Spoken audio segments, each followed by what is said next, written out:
हाँ जी, नमस्कार। कैसे हैं आप? उम्मीद है आप सभी कुशल मंगल होंगे। स्वागत है आपका अपने इस YouTube चैनल एड्यूरोही नॉलेज वाइब पर। जैसे कि आपको पता है, हम आपके लिए डेली करंट अफेयर्स क्विज लाया करते हैं। मैं आपका अपना विजय भारत आप सभी का स्वागत करता हूं। ये जो आपकी करंट अफेयर्स की कक्षा है, डेली सुबह 6:15 बजे अपलोड की जाती है अपने इसी यूट्यूब चैनल एड्यूरोही पर। अगर आप इस कक्षा में आ ही गए हैं तो कक्षा को लाइक कर देंगे, अपने दोस्तों के साथ इसे शेयर भी कर देंगे। अगर आपने चैनल को सब्सक्राइब नहीं किया है तो चैनल को सब्सक्राइब भी कर लेंगे। बेल आइकन बटन को भी प्रेस कर लेंगे ताकि समय से पहले आपको क्लासेस की नोटिफिकेशन मिलती रहे। आज है 3 मार्च 2025। स्वागत रहेगा आपका इस कक्षा में। सभी प्रतियोगी परीक्षाओं के लिए ये उपयोगी रहेगी। आज सोमवार है, कल संडे था। आपको पता है कल संडे को हमने वीकली करंट अफेयर्स की कक्षा कवर की थी। जो बातें डेली करंट अफेयर्स में कवर करते समय छूट जाती हैं उनको हम वीकली करंट अफेयर्स में कवर कर लेते हैं। ठीक है, दोनों क्लासेस की अलग अलग खूबियां हैं तो दोनों ही क्लासेस आपके लिए अनिवार्य रहेंगी। स्वागत रहेगा आपका इस कक्षा में। बिना देरी किए हुए शुरुआत करते हैं फर्स्ट क्वेश्चन से। आपको मैंने ये क्वेश्चन होमवर्क के रूप में दिया था और मैंने कहा था इसका जवाब आप कमेंट बॉक्स में देंगे। हाल ही में रिक्त स्थान भारत अंतर्राष्ट्रीय नृत्य और संगीत महोत्सव का आयोजन किया गया है। Recently dash India international dance and music festival has been organised. तो जल्दी जल्दी से आपको बताना है क्या आएगा जवाब इसका। आपके पास 10 सेकंड का समय है। अगर आपने इसमें लिखा होगा कि हाल ही में 10वें भारतीय अंतरराष्ट्रीय नृत्य और संगीत महोत्सव का आयोजन किया गया है तो आपने अच्छा जवाब दिया है, बहुत ही बढ़िया। यहां पर ये फोटो देख पा रहे होंगे। इस फोटो में वो कलाकार हैं जिन्होंने इस कार्यक्रम के दौरान पार्टिसिपेट किया। क्या क्या लिखा हुआ है इसमें? नृत्य और संगीत। तो ये जो दो विधाएं हैं, इन दोनों विधाओं से संबंधित यहां पर क्या है, कलाकार प्रस्तुत हुए और उन कलाकारों ने प्रस्तुति दी थी बहुत बेहतरीन। अब बात ये करते हैं कि कहां पर ये आयोजन किया गया था अब की बार। तो ये नई दिल्ली में इसका आयोजन किया गया था। नई दिल्ली में अगर हम बात करें कौन सी नदी के किनारे, तो यमुना नदी के किनारे एक पार्क पड़ता है वहां पर, यमुना नदी के पास। और जब मैं आपको बात बताऊं उस पार्क की, उस पार्क का नाम क्या है? आपने सुना होगा उस पार्क का नाम बांसेरा पार्क है। यमुना नदी के तट पर बांसेरा पार्क में इस कार्यक्रम का आयोजन किया गया जो कि 10वां संस्करण रहा। ये आप ये पॉइंट ध्यान में रखेंगे। इसके अलावा हमारे लिए इंपॉर्टेंट ये भी है कि ये आयोजन किसने करवाया था। तो DDA का नाम आपने सुना होगा। इसे क्या कहते हैं हम? दिल्ली डेवलपमेंट अथॉरिटी के नाम से जानते हैं। दिल्ली डेवलपमेंट अथॉरिटी, है ना। तो ये पॉइंट तो आपको पता होगा। इसके अलावा जैसे बात करें, एक संस्थान और आता है जिसे हम ICCR के नाम से जानते हैं। इन दोनों के सहयोग से इस कार्यक्रम का आयोजन किया गया था। जब बात करते हैं इस ICCR का क्या नाम लिया जाता है, तो भारतीय सांस्कृतिक संबंध परिषद इसे हम हिंदी में कह देते हैं। ठीक है, भारतीय सांस्कृतिक संबंध परिषद, जिसे हम इंग्लिश में ICCR के नाम से जानते हैं। इसके सहयोग से और DDA के सहयोग से इस कार्यक्रम का आयोजन किया गया था दिल्ली में। इस प्रकार से आपको पॉइंट जो है वो ध्यान में रखने हैं। ठीक है, कौन कौन से देशों ने यहाँ पर हिस्सा लिया? अगर मैं कुछ देशों के नाम आपको यहाँ पर लिखवाऊं तो भारत तो हमारा हो ही गया, जाहिर सी बात है। एक देश रूस भी इसमें शामिल हुआ। रूस के जो प्रतिनिधि हैं वो भी यहाँ पर आए। इसके अलावा किर्गिस्तान भी यहाँ पर शामिल हुआ इस कार्यक्रम में। और आपने नाम सुना होगा मंगोलिया का, मंगोलिया भी इस कार्यक्रम में शामिल हुआ। इसके अलावा जैसे हम बात करें साउथ अफ्रीका के बारे में, तो वो भी यहाँ पर शामिल हुए, साउथ अफ्रीका। उसके अलावा जब बात करते हैं मलेशिया के बारे में, वो भी यहाँ पर शामिल हुए, मलेशिया। मालदीव देश जो है वो भी यहाँ पर आए। वियतनाम जो है वो देश भी इसमें शामिल हुआ। इस प्रकार और भी इनके अलावा कई देश इस कार्यक्रम में सम्मिलित हुए, जिस कार्यक्रम को डीडीए और आईसीसीआर के द्वारा क्या किया गया था, संचालित किया गया था। ये पॉइंट आपको ध्यान में रखना है इस प्रकार से। ठीक है जी। तो ये हमारा 10वां अंतरराष्ट्रीय स्तर का नृत्य और संगीत महोत्सव जो था उसके बारे में कुछ बातें मैंने बताई। ये क्वेश्चन मैंने आपको होमवर्क के रूप में पूछा था।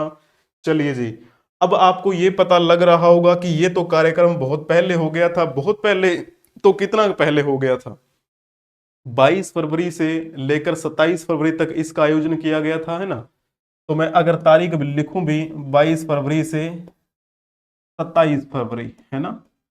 अब ये क्वेश्चन तो मैंने आपको कब पूछा था? पूछा मैंने आपको था ये परसों, परसों की क्लास में पूछा था। तारीख थी उस दिन 1 मार्च, ठीक है। तो एक दिन का ही गैप आया क्योंकि 28 फरवरी का महीना था ये, और परसों मैंने पूछा था। कल क्यों नहीं हमने ये क्लास कवर की फिर? तो कल तो आपको पता है ना कि वीकली करंट अफेयर्स की क्लास चल रही थी। हर संडे को वीकली करंट अफेयर्स की कक्षा लाइव होती है 6:15 बजे, सॉरी 7:15 बजे। वीकली करंट अफेयर्स हर संडे को 7:15 बजे लाइव होती है। ये जो डेली करंट अफेयर्स वाली क्लासेस होती हैं ये प्रीमियर लगाई जाती हैं डेली 6:15 बजे। क्लियर हो गया होगा ये पॉइंट। अंतरराष्ट्रीय स्तर का ये महोत्सव रहा। और थीम क्या रखी इन्होंने? तो नाम आपने जरूर सुना होगा, वसुधैव कुटुंबकम, है ना। वसुधैव कुटुंबकम, ये जो अवधारणा हम लेकर चलते हैं, कुटुंबकम, यही क्या रही? थीम रही। यानी संपूर्ण विश्व एक परिवार है, संपूर्ण विश्व एक परिवार है। और आप कह सकते हैं अंतरराष्ट्रीय स्तर पर कई देश इसमें शामिल हुए। इस भाव के अकॉर्डिंग थोड़ा थोड़ा आप फील कर पा रहे होंगे। नेक्स्ट क्वेश्चन आपको बताना है क्या रहेगा जवाब इसका। दुनिया के प्रतिष्ठित सुपर ग्रांड मास्टर्स शतरंज टूर्नामेंट में से एक प्राग मास्टर्स शतरंज के कौन से संस्करण में भारत के आर प्रज्ञानंदा ने चेक गणराज्य में जर्मनी के विसेंट कीमर को हराकर लगातार अपनी दूसरी जीत हासिल की है? तो जल्दी से बताना है, प्राग मास्टर शतरंज का कौन सा संस्करण ये आयोजित किया जा रहा था जिसके दौरान इन्होंने जर्मनी के विसेंट कीमर को हरा दिया और अपनी दूसरी जीत हासिल कर ली। थोड़ा सा आपको अटपटा सा लग रहा होगा ये, लेकिन जब मैं आपको समझाऊंगा तो आप बड़ी अच्छे से फील कर पाएंगे कि है क्या ये। India's R Praggnanandhaa has won his second consecutive victory, लगातार 2 जीत हो गई हैं इसी के साथ इनकी, by defeating Germany's Vincent Keymer in the which edition of Prague Masters chess, one of the world's prestigious super grand masters chess tournament. तो जो हम विश्व स्तर की बात करें, विश्व स्तर पर बहुत सारी प्रतिष्ठित ग्रैंड मास्टर शतरंज टूर्नामेंट आपने देखी होगी। उसमें एक नाम किसका आता है? एक नाम इसका भी आता है जिसे हम कहते हैं प्राग मास्टर शतरंज। ये जो प्राग शब्द है ये क्या है? प्राग तो आपको पता है ये तो चेक गणराज्य की राजधानी है ना, चेक गणराज्य की राजधानी। तो आप बिल्कुल समझ पा रहे हैं, बिल्कुल सही समझा है आपने, वहां की राजधानी ही है ये। और ये जो शतरंज यानी जो चैंपियनशिप है, ये टूर्नामेंट जो है वो आयोजन कहाँ करवाया जाता है? तो चेक गणराज्य में ही करवाया जाता है। यहाँ पे लिखा भी हुआ है चेक गणराज्य में। जर्मनी के विसेंट कीमर को हराया है प्रज्ञानंदा ने। और ये इस टूर्नामेंट का कौन सा संस्करण रहा था? तो आपने अगर लिखा होगा 7वां संस्करण, तो फिर आपने यहां पर सही जवाब दिया है। इसमें आपको फिल करना था 7वें संस्करण में, इस प्रकार से। ठीक है जी, यहां पॉइंट ये क्लियर हो गया होगा। चेक गणराज्य दो जो कि एक देश है, इसके बारे में मैं आपको बताऊंगा। थोड़ी सी बातें पहले इनके बारे में जान लेते हैं। इनका नाम क्या है? आर प्रज्ञानंदा, प्रज्ञानंदा है ऐसे बोलते हैं इसको ना। तो जब हम बात कर रहे हो, इनके पिताजी का नाम क्या है? आर से इनके पिताजी का नाम है रमेश बाबू। इनके पिताजी का नाम है, इनको रमेश बाबू प्रज्ञानंदा कहा जाता है। ठीक है, वैसे नाम यहां पर इनका देख पा रहे होंगे, प्रज्ञा ज्ञानंदा। ठीक है, प्रज्ञा ज्ञानंदा, शॉर्ट फॉर्म में हम प्रज्ञानंदा वैसे बोल देते हैं। इनके पिता जो हैं, कहते हैं इनके पिता थोड़े बीमार चल रहे हैं, जिसकी वजह से इनकी जो माता हैं नाग लक्ष्मी, वो इनके साथ जाती है कार्यक्रमों में। जब भी कोई चैंपियनशिप होती है, इनकी माँ आपने देखी होगी इनके साथ जाती हुई, ठीक है ना। और अगर बात करें तो ये जब 8 साल के थे उस समय भी क्या है, इन्होंने चैंपियनशिप जीती थी, विश्व स्तरीय चैंपियनशिप, जिसे हम क्या कह देते हैं, विश्व युवा शतरंज चैंपियनशिप, विश्व युवा शतरंज चैंपियनशिप। और ये 2013 की बात है, और ये अंडर 8 में खेले थे उस समय, ठीक है। उसके बाद में अंडर 8 के खेलने के बाद फिर ये 2015 में अंडर 10 में खेले थे, ठीक है ना। तो यहां पर मैं लिख देता हूं, तारीख भी लिख दी है मैंने, साल भी लिख दिया है वैसे। तो ज्यादा अंडर 10 में कब खेले थे, 2015 में। तब भी इन्होंने क्या किया था, शतरंज का खिताब अपने नाम किया था। कुछ दिन पहले मैंने आपको ये भी करवाया था, ये फरवरी का जो महीना चल रहा था उस समय इन्होंने क्या किया था, टाटा स्टील शतरंज मास्टर्स का खिताब अपने नाम किया। कुछ दिन पहले की बात है, ठीक है। ये न्यूज भी हमने कवर की थी, लगभग आप कह सकते हैं 15-20 दिन पहले की बात है। आर प्रज्ञानंदा ने जीता टाटा स्टील शतरंज masters. World champion D Gukesh को टाई ब्रेकर में इन्होंने मात दी थी। बात ये कब की है, 2 फरवरी की बात है, ठीक है। यानी आज क्या है, आज 3 मार्च है, 1 महीना पूरा बीत चुका है इस बात को, ठीक है। ये भी मैं थोड़ा सा आपको रिवाइज करवा देता हूं, इसलिए मैंने ऐड कर दिया है ये।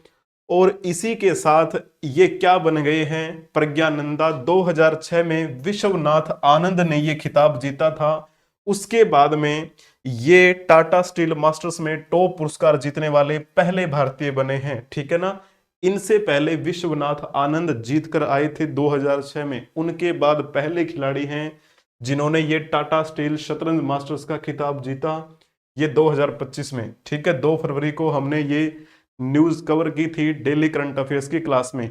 हम बातें वर्तमान की कर रहे हैं। वर्तमान में चेक गणराज्य, जो कि एक यूरोप का देश है, वहां की राजधानी जो है प्राग है, ठीक है। तो वहीं पर एक शतरंज का आयोजन किया जा रहा है, प्राग मास्टर शतरंज। और इसको इंग्लिश में क्या लिखा जाता है, प्राग को ऐसे लिखा जाता है, प्राग मास्टर्स चेस, है ना। तो ये जो कार्यक्रम है, इसके बारे में थोड़ी सी बातें यहाँ पर आपको बताई गई होंगी। यहाँ पर जब सर्च करेंगे ना प्राग मास्टर्स नाम से, तो ऐसा इंटरफेस आपको वहां पर दिखाई देगा। उनकी ऑफिशियल वेबसाइट का ये मैंने स्क्रीनशॉट लिया है। इन्होंने लिखा है, the Prague Masters tournament has been writing its history since 2006, यानी 2006 से लगातार ये क्या कर रहे हैं, इस टूर्नामेंट को करते चले आ रहे हैं। बाकी जो बातें हैं वो आप इसे वीडियो को स्टॉप करके पढ़ सकते हैं। थोड़ा सा मैंने आपको केवल समझाने का प्रयास किया, इसीलिए मैंने बता दिया। ऐसा उनका लोगो आपको मिल जाएगा, ठीक है। कहां पर जन्मे इनके बारे में भी आपको पता ही होगा, नाम से आपको पता चल रहा है। ये जो तिलक इस प्रकार से लगा हुआ है, लगभग आपको भारत के दक्षिणी क्षेत्र में जो राज्य हैं वहां पर देखने को मिलेंगे, ठीक है। 2005 में इनका जन्म हुआ था, अगस्त की बात है, ठीक है। और कहाँ पे जन्मे, चेन्नई में इनका जन्म हुआ। चेन्नई कहाँ पर है, तो तमिलनाडु में है। मूल रूप से तमिलनाडु से बिलोंग करते हैं आर प्रज्ञानंदा, यानी रमेश प्रज्ञानंदा। इनकी एक बहन भी है जिनका नाम है वैशाली, जिनको वैशाली रमेश बाबू के नाम से जाना जाता है। रमेश बाबू इनके पिता का नाम। वो भी क्या है, चेस खेलती हैं, जिनके बारे में आपको पता होना चाहिए। उम्मीद है आपको समझ में आ रहा होगा, सारी बातें क्लियर हो रही होंगी। शेयर करते चले जाएंगे अपने अपने दोस्तों के साथ, है ना। चलिए जी, उसके बाद मैंने क्या बात बताई है, ये प्राग मास्टर्स जो टूर्नामेंट है ये कहां पर होती है, जाहिर सी बात है चेक गणराज्य जो एक देश है वहीं पर होती है। चेक गणराज्य, ठीक है ना। चेक गणराज्य एक देश है जिसे हम हिंदी में इस प्रकार से लिखते हैं। ये जब आप देखेंगे, इसका राष्ट्रीय ध्वज ऐसा दिखता है, ये आपको दिखाई दे रहा होगा, है ना। तो इस प्रकार का ये आपको दिखाई देगा, इनका राष्ट्रीय ध्वज। जब हम बात करते हैं इस चेक गणराज्य की राजधानी के बारे में, तो राजधानी इसकी क्या है? प्राग है। प्राग की स्पेलिंग मैंने आपको यहां पर बता ही दी थी, यहीं पर आपको पता लग रहा है, PRAGUE। ठीक है जी, तो इस प्रकार पॉइंट ध्यान में रखना है। वहीं जब हम बात करें इंग्लिश में चेक गणराज्य को कैसे लिखा जाता है, तो इसकी आपको क्या दिखाई देगी, ये देखो, CZENCH ना। कोई फील नहीं आ रही होगी आपको, हिंदी के नाम में और इंग्लिश के नाम में कोई समानता नजर नहीं आ रही है, लेकिन इसको चेक ही बोलेंगे। आप गूगल पे उसको लिखना और फिर उस पे जो स्पीकर होता है ना बोलने वाला, उस पर क्लिक करके देना, तो वो प्रोनाउंसिएशन क्या करेगा, वो इसे क्या बोलेगा? चेक ही बोलेगा। आधिकारिक मुद्रा क्या है वहां की? तो चेक कोरोना बोला जाता है इसे, है ना। चेक कोरोना जो वहां की क्या है? मुद्रा है, आधिकारिक मुद्रा। जिस प्रकार हमारे भारत में रुपया चलता है, अमेरिका में डॉलर चलता है, ठीक इसी प्रकार यहां पर क्या चलता है? कोरोना चलता है। इसे कई बार क्या बोल दिया जाता है? चेक क्राउन के नाम से भी जान लिया जाता है, ठीक है ना। जिस प्रकार हम अपने भारत की बात कर रहे होते हैं, तो भारत में रुपया चलता है, 1 रुपए में कितने पैसे होते हैं? तो आप कहेंगे कि 100 पैसे होते हैं। ठीक इसी प्रकार जब मैं ये बात करूं चेक क्राउन में, एक, यहां पे लिख देता हूं, एक क्राउन जो होता है वो किसके इक्वल होता है? 100 हेलर के इक्वल होता है, 100 हेलर, ठीक है ना। अब मान के चलो यूरोप की बात कर रहे होते हैं। यूरोप में मैंने आपको बताया था एक यूरोपियन यूनियन संगठन भी है। यूरोपियन यूनियन में कई सदस्य देश हैं, तो ईयू उसे हम बोला करते हैं। ईयू की, यानी जो जो देश ईयू के सदस्य होते हैं वो किसे अपनाते हैं? तो वो यूरो जो करेंसी है उसे अपना लेते हैं। यूरो करेंसी यानी 1 यूरो किसके इक्वल होता है? तो आप कह देंगे 100 सेंट के इक्वल होता है। 1 यूरो 100 सेंट के इक्वल होता है। ठीक इसी प्रकार इनकी जो आधिकारिक मुद्रा है, एक क्राउन, वो 100 हेलर के इक्वल होता है। ये पॉइंट तो आपको पता होगा, 1 रुपए 100 पैसे के इक्वल होते हैं, ठीक वैसे ही। तो फिर जब मैं आपको बात बताऊं यहां पर इस चेक गणराज्य के बारे में, ये भी यूएन का सदस्य है। यूएन जिसे हम संयुक्त राष्ट्र कह देते हैं। संयुक्त राष्ट्र की सदस्यता चेक गणराज्य ने कब ग्रहण की थी? 19 जनवरी 1993 को ये यूएन का सदस्य बना था। यूएन में वर्तमान में कितने सदस्य देश हैं? 193 सदस्य देश हैं। उनमें से एक देश ये भी आता है, चेक गणराज्य। क्लियर हो गया होगा। अब इस चेक गणराज्य को मैप के माध्यम से समझने का प्रयास करेंगे। जब आप सर्च करेंगे इसे गूगल पर, तो आपको यूरोप का ऐसा एक मैप दिखाई देगा। यहां पर ये रहा, क्या है? ये है चेक गणराज्य, इंग्लिश में ऐसे लिखा जाता है।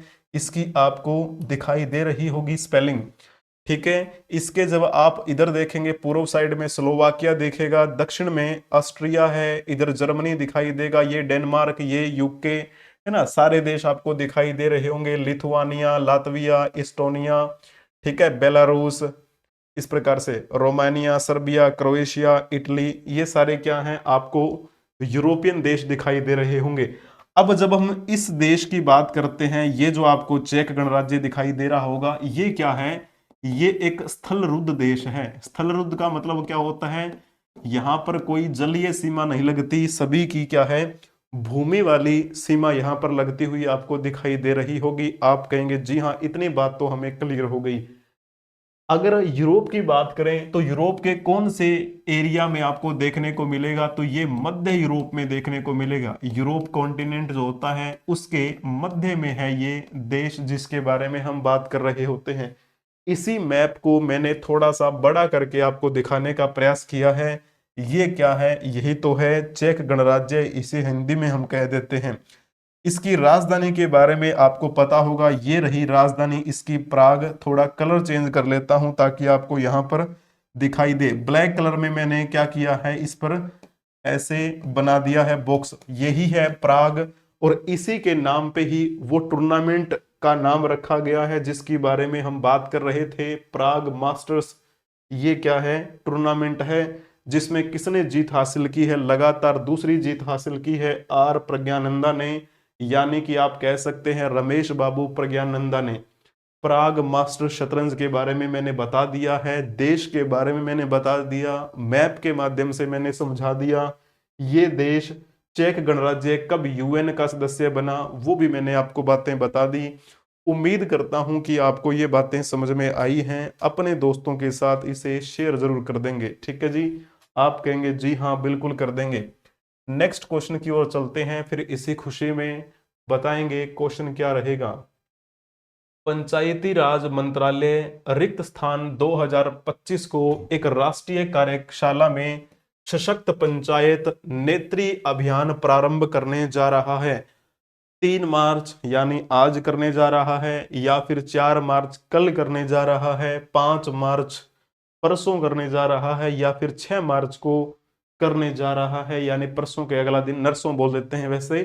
तो आपको बताना है कब पंचायती राज मंत्रालय के द्वारा सशक्त पंचायत नेत्री अभियान का आयोजन किया जाना है। तो जल्दी जल्दी से बताना है आपको, यानी कि आप लिखेंगे कल, ठीक, कल 4 मार्च को पंचायती राज मंत्रालय के द्वारा ये आयोजन किया जाएगा। पंचायती राज मंत्रालय के बारे में तो सभी जानते ही होंगे, है ना। तो थोड़ा सा इनके बारे में हम विस्तार से बातें कवर करेंगे। क्या लिखा हुआ है, ये पीआईबी के द्वारा प्रकाशित किया गया पंचायती राज मंत्रालय 4 मार्च 2025 यानी कि कल एक राष्ट्रीय कार्यशाला में सशक्त पंचायत नेत्री अभियान प्रारंभ करेगा। यहाँ पर कौन कौन उपस्थित रहेंगे, तो हमारे जो केंद्रीय मंत्री हैं राजीव रंजन सिंह वो भी यहाँ पर शामिल होंगे, श्रीमती अन्नपूर्णा देवी वो भी यहाँ पर शामिल रहेंगी। अब बात करते हैं नेत्री अभियान, यानी महिलाएं जो हैं वो क्या करेंगी, मुख्य भूमिका में आए, उनके सशक्तिकरण को लेकर कुछ बातें होंगी। तो जाहिर सी बात है अन्नपूर्णा देवी का तो आना यहाँ पर स्वाभाविक सी बात है। क्यों आना है, कौन सा मंत्रालय मिला है, कमेंट में बताएंगे, ठीक है। 1200 से अधिक महिला पंचायत प्रतिनिधि यहां पर भाग लेने वाली हैं। लिंग आधारित हिंसा पर कानून की पुस्तिका का विमोचन भी किया जाएगा कल, ठीक है जी। तो ये पंचायतों में महिला नेतृत्व की जो नई दिशा है उसको लेकर ये कुछ बातें यहां पर आपको देखने को मिलेंगी। तो यहां पर क्या लिखा है देख सकते हैं, पंचायत नेत्री अभियान वो भी कैसी सशक्त। अब जैसे बात करते हैं पंचायती राज मंत्रालय राज्य संस्थाओं की महिला निर्वाचित प्रतिनिधियों की एक क्या करने जा रहा है, राष्ट्रीय कार्यशाला का आयोजन करने जा रहा है। इस कार्यशाला में 4 मार्च यानी कल विज्ञान भवन नई दिल्ली में सशक्त पंचायत नेत्री अभियान आरंभ किया जाएगा। इस अवसर पर केंद्रीय पंचायती राज मंत्री आप कह सकते हैं, हमारे पंचायती राज मंत्री कौन है केंद्रीय स्तर पर देखा जाए तो राजीव रंजन सिंह, जिन्हें हम ललन सिंह के नाम से भी जानते हैं, वो भी यहां पर शामिल होंगे। केंद्रीय महिला एवं बाल विकास मंत्री, यानी मैंने नाम बताया आपको, पूछा था मैंने, हो सकता है आपने आंसर भी किया हो, श्रीमती अन्नपूर्णा देवी हैं, वो भी यहां पर शामिल रहेंगी। इसके अलावा केंद्रीय पंचायती राज राज्य मंत्री, यहां पर एक पॉइंट आपको लिखा हुआ है केंद्रीय पंचायती राज राज्य मंत्री, ये जो शब्द है ये आप ध्यान में देंगे, राज्य मंत्री, ठीक है। कौन है, प्रोफेसर एसपी सिंह बघेल, वो भी यहां पर शामिल रहेंगे। केंद्रीय युवा कार्यक्रम और खेल राज्य मंत्री, यानी यहां पर भी राज्य लिखा हुआ है, श्रीमती रक्षा निखिल खड़से, वो भी यहां पर शामिल होने वाली हैं। अब बात करते हैं, आपके मन में आया होगा कि केंद्रीय युवा कार्यक्रम और खेल मंत्री तो हमारे मनसुख मांडविय हैं, तो वो केंद्रीय मंत्री हैं, यहां पर इसके साथ में राज्य लिखा हुआ है, ठीक है। तो राज्य मंत्री कौन है, श्रीमती रक्षा निखिल खड़से। उसके बाद में यहां पर जब बात करते हैं हम पंचायती राज मंत्रालय के सचिव के बारे में, तो वो वर्तमान में यहाँ पर कौन है, विवेक भारद्वाज हैं, वो भी यहाँ पर आएंगे। पंचायती राज मंत्रालय के अपर सचिव श्री सुशील कुमार लोहानी भी आएंगे यहाँ पर, और भी इसके साथ साथ में बड़े अधिकारी जो हैं वो यहाँ पर उपस्थित रहने वाले हैं। महिलाओं की जो स्थिति है वो किस प्रकार से पंचायत की दुनिया में बढ़ती चली जा रही है, इस पर विचार विमर्श होगा। और महिलाओं के साथ जो हिंसा होती है लैंगिक आधार पर, उस पर भी क्या है, कानून की पुस्तिका का एक विमोचन किया जाएगा। वो देखने वाली बात होगी, कल तक का इंतजार करेंगे। अब यहां पर क्या है, ये तो मैंने बता ही दिया कि पंचायती राज मंत्रालय में कौन है मंत्री? तो यहां पर क्या नाम लिखा हुआ था? राजीव रंजन सिंह उर्फ ललन सिंह, है ना। तो पंचायती राज से ही याद आ गया, पंचायती राज व्यवस्था, पंचायती राज व्यवस्था ये सबसे पहले किस राज्य में शुरू की गई थी? आपको पता ही होना चाहिए, है ना। पंचायती राज व्यवस्था, ये बात है 2 अक्टूबर 1959 की, यानी 1959 की बात है, जब राजस्थान के नागौर जिले के बागड़ी गांव में क्या किया गया था? इसका शुभारंभ किया गया था। राजस्थान का नागौर जिला, कौन सा गांव? बागड़ी गांव, है ना। तो वहां पर इसका शुभारंभ सबसे पहले किया गया था। और उस समय हमारे कौन हुआ करते थे? प्रधानमंत्री श्री जवाहरलाल नेहरू। तो जवाहरलाल नेहरू ने ही क्या किया था? पंचायती राज व्यवस्था का शुभारंभ किया था सबसे पहले 1959 में राजस्थान से। उसके बाद में इस व्यवस्था को किसने अपनाया था दूसरे नंबर पे? तो फिर किसका नाम आता है? आंध्र प्रदेश का नाम आता है। ये जीके जीएस की बात भी मैं यहीं पर आपको थोड़ी थोड़ी बता देता हूं, क्योंकि उसके साथ में ही ये बन रहा है। आंध्र प्रदेश ने ही उसी समय क्या कर लिया था? 1959 में, उसी साल ही इस व्यवस्था को अपना लिया था। ठीक है, आप कहेंगे जी हाँ बिल्कुल ठीक है। जब आंध्र प्रदेश ने इस पंचायती राज व्यवस्था को अपनाया, उस समय आंध्र प्रदेश का हिस्सा हुआ करता था तेलंगाना। लेकिन तेलंगाना के बारे में तो आपको पता होगा, तेलंगाना आंध्र प्रदेश से अलग कब कर दिया गया था? 2014 में ये तेलंगाना अलग राज्य बन गया। अब तेलंगाना की राजधानी क्या है? हैदराबाद है, जिसके बारे में आप जानते ही होंगे। आप कहेंगे जी हाँ ये पॉइंट तो हम जानते ही हैं। अगर जानते हैं तो एक बार इसे शेयर भी कर देंगे। तो यहां जब आंध्र प्रदेश की बात करते हैं, कौन सी समिति के तहत इन्होंने पंचायती राज व्यवस्था को अपनाया था? तो नाम आता है बलवंत राय मेहता समिति का। ठीक है, तो आपके जब पंचायत की बात करते हैं, यहां पर क्या क्या बातें होने वाली है कि पंचायत जो है ना, उसमें महिला किस प्रकार से आगे आ रही है। आपने सरपंच देखी होंगी, महिला सरपंच, है ना। तो ये भी क्या है? ये एक आप कह सकते हैं सशक्त हो रही महिलाओं के बारे में आपको देखने को मिलेगा। ये क्या लिखा है? पंचायतों में महिला नेतृत्व, है ना। तो महिला नेतृत्व आपको देखने को मिल रहा है इसमें।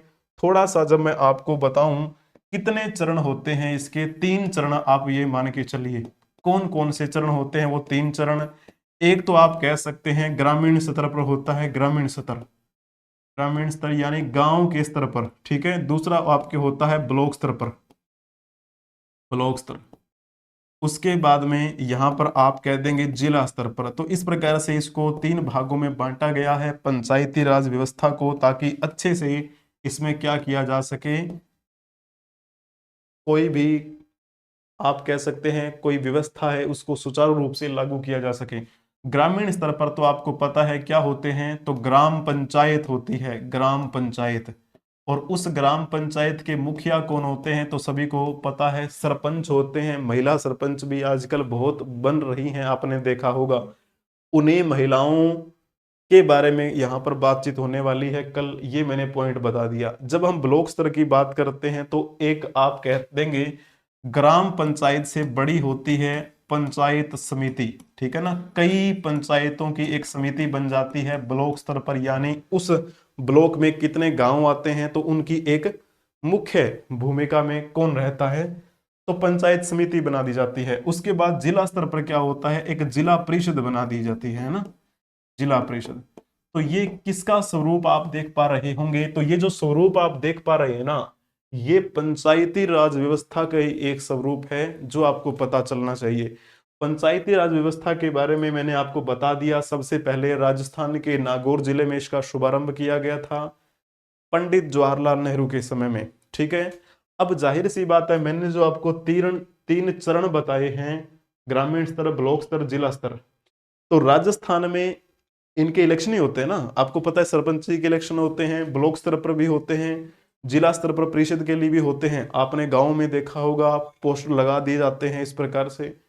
तो यहाँ पर क्या करना है आपको? यहाँ पर ये ध्यान में रखना है कि राजस्थान में उसी साल ही इलेक्शन हो गए थे पंचायत समिति के लिए और आपके जिला परिषद के लिए। पॉइंट क्लियर हो गया होगा। जीके जीएस की बातें मैंने आपको साथ में ही बता दी हैं और अपने दोस्तों के साथ इसे शेयर कर देंगे। हाल ही में केंद्रीय भंडारण निगम CWC ने अपना कौन सा स्थापना दिवस मनाया है? केंद्रीय भंडारण निगम अपने अपने दोस्तों को शेयर करते चले जाएंगे। चलिए जी, recently central warehousing corporation CWC celebrated which foundation day. तो जल्दी जल्दी से लिख देना है आपको, क्या आएगा जवाब इसका? तो आप कह देंगे बी ऑप्शन ठीक रहेगा, यानी उन्होंने अपना 69वां स्थापना दिवस मनाया, यानी 69th उन्होंने क्या किया है, अपना ये स्थापना दिवस मनाया। इसकी स्थापना को आप कह सकते हैं 69 ईयर्स हो चुके हैं। अभी ये जो मंत्रालय है, ये मंत्रालय क्या, कौन सा मंत्रालय कहलाया जाता है? उपभोक्ता कार्य, खाद्य एवं सार्वजनिक वितरण मंत्रालय इसे हम कह देते हैं। ठीक है, इसके कैबिनेट मिनिस्टर कौन है वर्तमान में? तो आप कह देंगे प्रहलाद जोशी इसकी भूमिका निभा रहे हैं। केंद्रीय खाद्य मंत्री के रूप में उनको हम जानते हैं। केंद्रीय खाद्य मंत्री जो हैं प्रहलाद जोशी, उनका कहना है कि बुनियादी ढांचे के विकास पर केंद्र के फोकस के साथ वेयर हाउसिंग एंड लॉजिस्टिक्स क्षेत्र को आर्थिक विकास के प्रमुख चालक के रूप में देखा जा रहा है। ठीक है ना? तो केंद्रीय भंडारण निगम में अपना कौन सा ये दिवस मनाया? 69th। ठीक है जी। अब ये पॉइंट यहां पर देखने हैं आपको। जब इन्होंने ये कार्यक्रम आयोजित किया था 2 मार्च को ही इन्होंने क्या है, PIB ने प्रकाशित किया, प्रेस इंफॉर्मेशन ब्यूरो के द्वारा प्रकाशित की गई ये न्यूज। उस समय कौन कौन यहां पर उपस्थित रहे?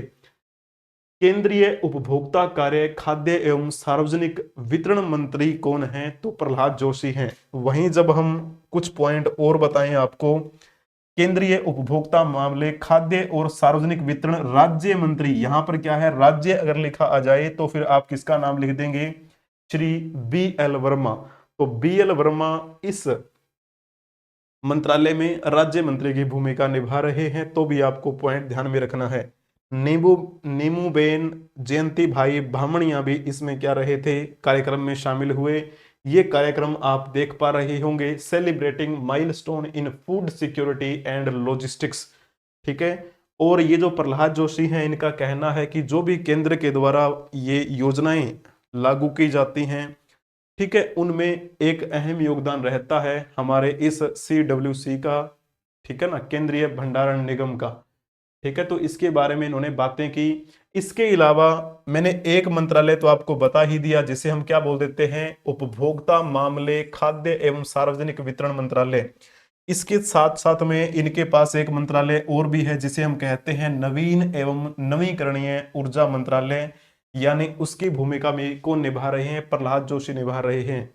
ठीक है, तो ये न्यूज मैंने कब कहा, ये 2 मार्च को पब्लिश की थी इन्होंने। 2 मार्च, यानी 2 मार्च को पब्लिश करेंगे तो इन्होंने लिखा ये 2 मार्च। आज तो 3 तारीख है, यानी कल की ही बात है। कल ये कार्यक्रम आयोजित किया था इन्होंने नई दिल्ली में। ठीक है, अपनी स्थापना दिवस के अवसर पर इन्होंने बताया कि इसकी स्थापना कब हुई थी, 1957 में इसकी स्थापना हुई। 1957 में अपनी स्थापना के बाद से भारत की रसद और आपूर्ति श्रृंखला बुनियादी ढांचे में इसकी अहम भूमिका को स्वीकार करते हुए उन्होंने डिजिटल पहल के एकीकरण के जरिए परिचालन दक्षता, पारदर्शिता और जवाबदेही में निगम के प्रयासों की सराहना की। ठीक है जी। तो इस प्रकार आपको बातें ध्यान में रखनी है। इन्होंने ये कहा कि प्रधानमंत्री गरीब कल्याण अन्न योजना, प्रधानमंत्री अन्नदाता आय संरक्षण अभियान जैसी सरकारी पहलों में CWC की महत्वपूर्ण भूमिका रही है। ठीक है ना? जिसमें क्या होता है, जिसमें खाद्यान्न, दालें, कपास, मूंगफली सहित आवश्यक वस्तुओं के कुशल भंडारण, प्रबंधन और परिवहन को सुनिश्चित किया जा सके। इसके पीछे वाहवाही किसकी होने जा रही है? तो इनका कहना है CWC जो है वो इसमें मुख्य भूमिका निभा रहा है, और उसी CWC की ये 69th कह सकते हैं स्थापना दिवस मना रहे हैं। होगी बातें क्लियर जी?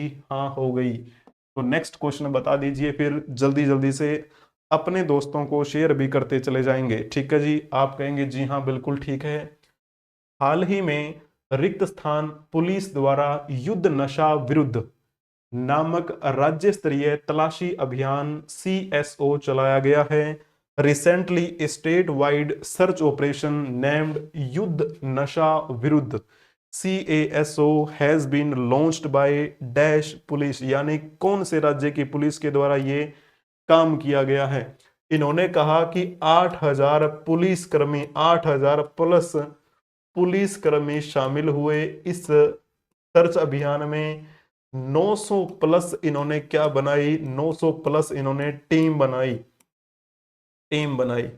और टीम बनाने के बाद इन्होंने जो छापे मारे हैं वो लगभग 800 स्थानों पर छापेमारी की, ऐसा बताया गया इनके द्वारा, स्थानों पर छापेमारी। अगर आपने ये पॉइंट लिखा होगा तो फिर आपने अच्छा जवाब दिया होगा।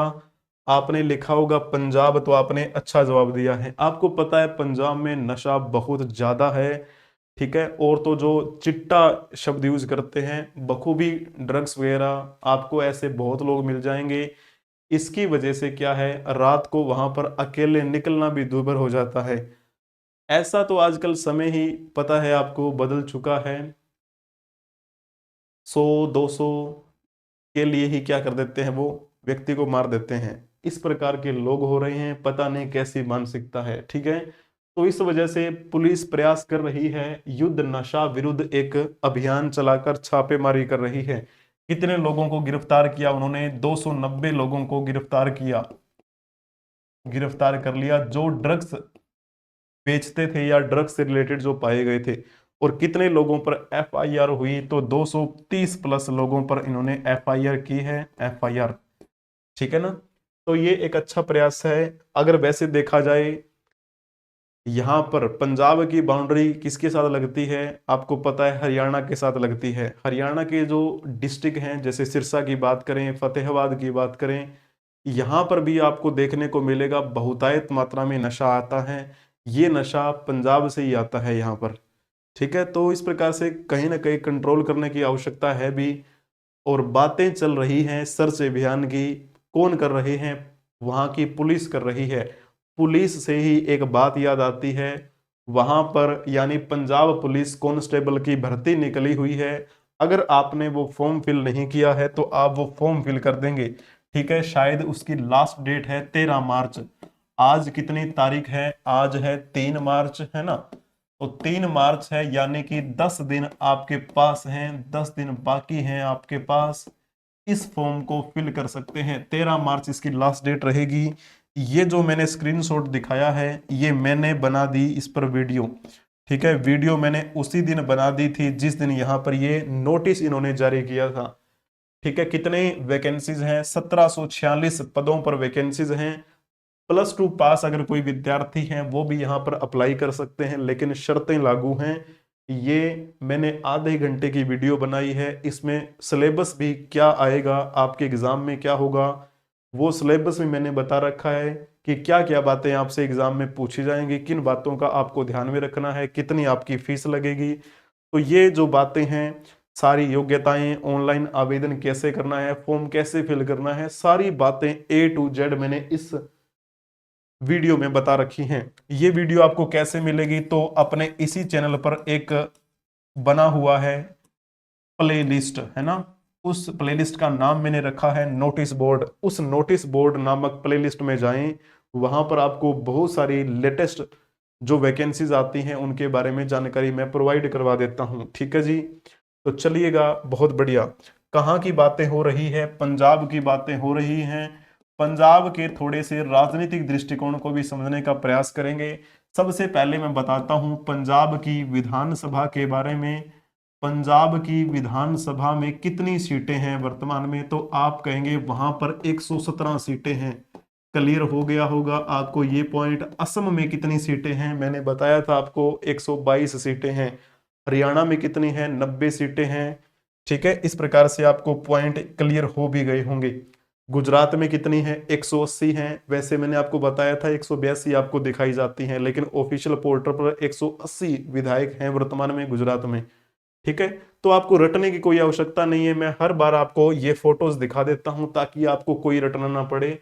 इस विधानसभा के बारे में मैं बात बताऊं, इस विधानसभा के स्पीकर कौन है वर्तमान में, तो नाम है सरदार कुलतार सिंह संधवान। यहां पर इस विधानसभा के डिप्टी स्पीकर यानी उपाध्यक्ष कौन है, तो नाम आता है सरदार जय किशन सिंह रोडी। ये कौन है, ये हैं लीडर ऑफ अपोजिशन यानी नेता प्रतिपक्ष की भूमिका निभा रहे हैं ये वर्तमान में। नेता प्रतिपक्ष कौन है, सरदार प्रताप सिंह बाजवा। तो फिर पक्ष के नेता कौन है, यानी जिनकी सरकार बनी हुई है, जिनकी सरकार बनी है, यानी सीएम कौन है, तो वर्तमान में सीएम है भगवंत मान। और ये कौन है, ये वहां पर गवर्नर की भूमिका निभा रहे हैं, जिनका नाम है श्री गुलाब चंद कटारिया। ठीक है, अब मैंने आपको पंजाब के बारे में बताया। पंजाब में कितनी सीटें मैंने बताई हैं आपको, 117 सीटें बताई हैं विधानसभा की। यहां पर अगर देखा जाए सर्वाधिक सीटें कौन सी पार्टी के पास हैं, आम आदमी पार्टी के पास हैं, यानी आम आदमी पार्टी के पास बहुमत की सरकार बनी हुई है, जिसके सीएम कौन है, तो यही है भगवंत मान। दिल्ली में इनका मुख्य केंद्र रहा आम आदमी पार्टी का, जिसके प्रमुख माने जाते हैं अरविंद केजरीवाल। अरविंद केजरीवाल अभी हाल ही में जो दिल्ली विधानसभा के चुनाव हुए उनमें हार गए थे। किसने हराया, प्रवेश शाह वर्मा ने उनको हरा दिया। प्रवेश शाह वर्मा कौन, उनके पिता कभी दिल्ली के मुख्यमंत्री रहे थे, वही जिनके बारे में मैंने बताया। अभी विधायक भी बने हैं वो। कौन सा मंत्रालय उनको मिला है अभी, रेखा गुप्ता की सरकार में, आप बताएंगे कमेंट में। रेखा गुप्ता की सरकार का मतलब क्या है, दिल्ली में मुख्यमंत्री बनी है ना। कौन से नंबर की मुख्यमंत्री हैं, तो आप कह देंगे महिला के तौर पे चौथी है, बीजेपी की तरफ से महिला के तौर पे दूसरी महिला बीजेपी क्या बनी है, सीएम बनी है। ओवरऑल देखा जाए तो 9वीं महिला सीएम है दिल्ली की। ठीक है, बातें कर रहे थे हम पंजाब के बारे में। पंजाब में आम आदमी पार्टी मुख्य भूमिका में है, बीजेपी के साथ यहाँ पर क्या है, यहाँ पर केवल 2 सीटें हैं बीजेपी की। इंडियन नेशनल कांग्रेस की बात करते हैं तो 16 इंडियन नेशनल कांग्रेस के पास यहाँ पर सीटें हैं। उस प्रकार से अगर देखा जाए तो यहां पर मैंने क्या बताया था, नेता प्रतिपक्ष भी बने हुए हैं प्रताप सिंह बाजवा। नेता प्रतिपक्ष कब बनाया जाता है, जो दूसरी सबसे बड़ी पार्टी होती है उसके अगर हम विधायकों की गिनती करें तो टोटल सीटों का 10% होना चाहिए। तो यानी 117 का अगर हम देखें 10% कितना बनेगा, है ना, 10%। आपको मैंने मैथमेटिक्स में बताया था, इस प्रकार से निकालते हैं हम ना, ऐसे करके ऐसे कर लिया आपने, बस इसी प्रकार से तो निकालते हैं आप। तो कितना आता है, यहाँ पर 0 से 0 कट गई, 117/10 यानी 11.7। तो मोटा मोटा आप ये मान के चलिए कि 12 विधायक होने चाहिए उस पार्टी के। यहाँ पर तो 16 हैं, तो नेता प्रतिपक्ष बना सकते हैं ये, और बने हुए भी हैं। ठीक है ना, इस प्रकार से मोटे तौर पर यही होता है कि 10% उनके पास होने चाहिए। तो ये पॉइंट आपको बता दिया। भारतीय जो अपने बहुजन समाज पार्टी है उसकी भी यहां पर देखा जाए तो एक कैंडिडेट हैं, और ये क्या है, एसएडी शिरोमणि अकाली दल की 3 सीटें हैं, यानी 3 विधायक हैं वहां पर। अब चलो जी, नेक्स्ट क्वेश्चन आपकी स्क्रीन पर दिया गया है, बताने का प्रयास करेंगे। दिल्ली में 31 मार्च 2025 के बाद से कितने साल से पुराने वाहकों को पेट्रोल पंप पर ईंधन नहीं मिलेगा। अब एक नई योजना लेकर आए हैं दिल्ली सरकार वाले। दिल्ली में किसकी सरकार बनी है, अभी आपको पता है, बीजेपी की सरकार बनी है। और कौन है, रेखा गुप्ता वहां की सीएम बनी है, महिला के तौर पर चौथी है, बीजेपी की महिला के तौर पर दूसरी महिला।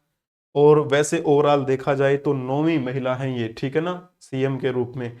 अब दिल्ली में ये क्वेश्चन आपको बताना है, आपका होमवर्क रहेगा। और ये जो घोषणा की है ना, किसने की है, पर्यावरण मंत्री, दिल्ली सरकार के अभी जो नए पर्यावरण मंत्री बने हैं अभी हाल ही में। ठीक है, तो आपको 2 पॉइंट बताने हैं। एक तो वो पर्यावरण मंत्री कौन है जिन्होंने ये घोषणा की है कि दिल्ली में अब हम प्रदूषण पर थोड़ी रोक लगाएंगे। इसी के तहत पुराने वाहनों को पेट्रोल पंप पर ईंधन नहीं मिलेगा अगर वो ईंधन कितने साल पुराना हुआ, कितने साल पुराना हो अगर कोई वाहन, तो उसे ईंधन नहीं दिया जाएगा। और इसके लिए क्या है, उन्होंने इंतजाम किए हैं, उन्होंने टीम गठित करने की बात कही है वहां के पर्यावरण मंत्री ने। वो पर्यावरण मंत्री अभी बने हैं, ठीक है ना, क्योंकि अभी आपको मैंने बताया था थोड़ी दिन पहले ही तो विधानसभा के चुनाव हुए थे। दिल्ली में कितनी सीटें विधानसभा की? 70 सीटें हैं, ठीक है ना, 70 सीटें। और इनमें से 48 सीटें आपको पता है बीजेपी के पास आई, बाकी जो बच गई आम उसको वो आम आदमी पार्टी के पास आई, ठीक है। तो वहां पर बहुमत की सरकार बनी है किसकी? बीजेपी की। तो अब बताइएगा पर्यावरण मंत्री कौन बनाए गए हैं? इन्होंने ही क्या है ये घोषणा की है। तो दोनों ही आप जवाब कमेंट बॉक्स में देंगे, ठीक है जी। आप कहेंगे जी हाँ बिल्कुल जवाब दे देंगे, शेयर भी करते चलना है। अगर आप इस कक्षा में नए आए हैं तो भी क्या करेंगे? अपने दोस्तों को शेयर करेंगे, चाहे पुराने हो तो भी शेयर तो करना ही है, लाइक भी करना है। लेकिन नए विद्यार्थी जो आए हैं उनको चैनल को सब्सक्राइब भी कर लेना है, बेल आइकन बटन को भी प्रेस कर लेना है, ताकि समय से पहले आपको क्लासेस की नोटिफिकेशन मिलती रहे। करंट अफेयर्स को हम GK GS point of view से जोड़कर आपको कहानी सुनाया करते हैं, ताकि आपको समझ में भी आए, जीके जीएस की रिवीजन भी हो जाए। कई बार तो रीजनिंग का कंसेप्ट भी आ ही जाता है बीच बीच में, है ना। तो आप हमें किसी भी सोशल मीडिया प्लेटफॉर्म के माध्यम से फॉलो कर सकते हैं, चाहे फेसबुक की बात हो, Twitter, x, Instagram, WhatsApp channel, Telegram channel, मौज, हिप्पी, जोश, शेयरचैट, किसी भी सोशल मीडिया प्लेटफॉर्म के माध्यम से आप हमसे जुड़ सकते हैं। तो आप हमें फॉलो कर लीजिएगा। और टेलीग्राम चैनल पे आपको पीडीएफ प्रोवाइड करवा दी जाती है। करंट अफेयर्स की तो नहीं प्रोवाइड करवाई जाती, लेकिन जो आपकी क्लासेस होती हैं जीके जीएस, मैथमेटिक्स, रीजनिंग, उनकी पीडीएफ आपको प्रोवाइड करवा दी जाती है। तो हम मिलेंगे नेक्स्ट क्लास में, तब तक के लिए नमस्कार, प्रणाम, हंसते रहो, मुस्कुराते रहो, पढ़ते रहो, खेलते रहो। जय हिंद।